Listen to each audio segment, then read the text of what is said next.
Sziasztok! Én Sziszi vagyok, magyar mint idegen nyelvtanár, és ez itt a Hungarian with Sissi podcast magyarul tanulóknak. A mai részben egy nagyon fontos és szép szóról lesz szó, ami nem más, mint az, hogy szeretlek. Szerintem a nyelvtanulásban az az egyik legnehezebb dolog, hogy nem mindig vagy biztos abban, hogy hangzik, amit mondasz. Meg lehet keresni egy szót a szótárban, de nem biztos, hogy ugyanolyan kontextusban, ugyanolyan helyzetekben használják magyarul, mint angolul, vagy az anyanyelveden. A szeretlek is egy ilyen szó. Na, nézzük, hogy a magyarok mikor mondják azt, hogy szeretlek. This podcast was made possible thanks to our Patreon community. By joining us, you can access the podcast transcripts and other materials and services for improving your Hungarian.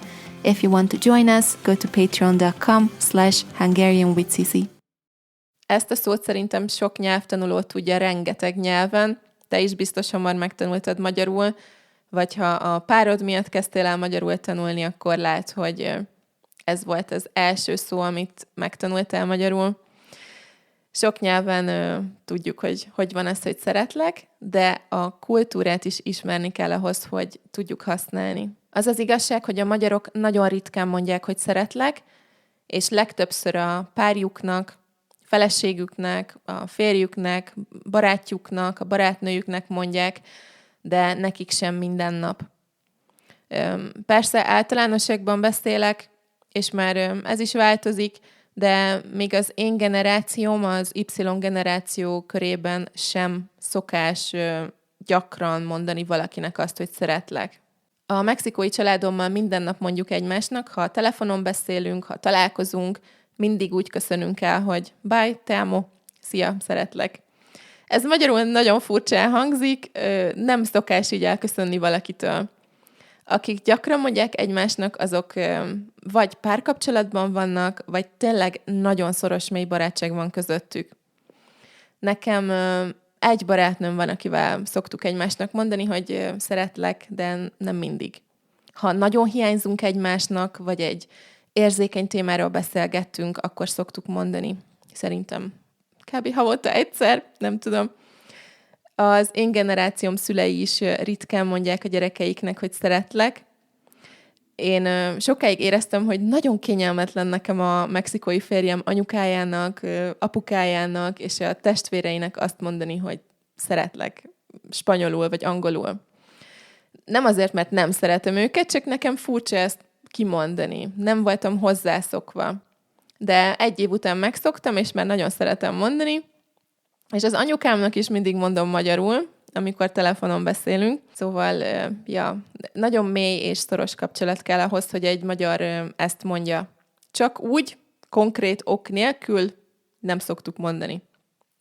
A férjem húga, a sógornőm nagyon aranyos volt, és amikor a születésnapom volt, magyarul is ráírta a képeslapomra, hogy boldog születésnapot, és azt is ráírta, hogy szeretlek.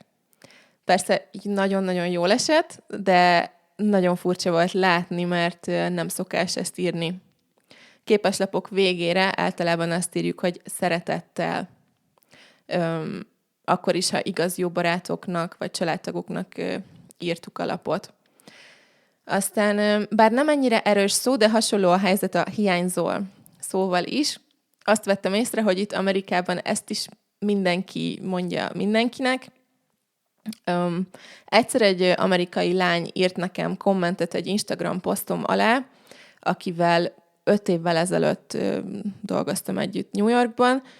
Azóta nem beszéltünk, nem találkoztunk, és nem volt szoros a kapcsolatunk egyáltalán, nem is volt semmilyen kapcsolatunk, csak ismertük egymást, és írta nekem kommentben egy képem alá, hogy I miss you, hogy hiányzol, és nekem annyira furcsa volt.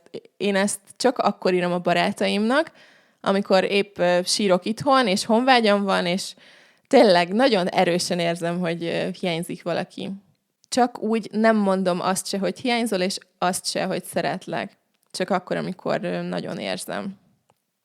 Ha egy magyar ezeket mondja neked, akkor 99% biztos, hogy nagyon komolyan gondolja.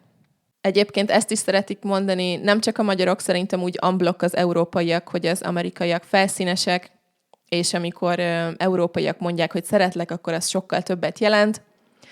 Ezt sokáig így gondoltam, és nemrég elkezdett ez formálódni bennem.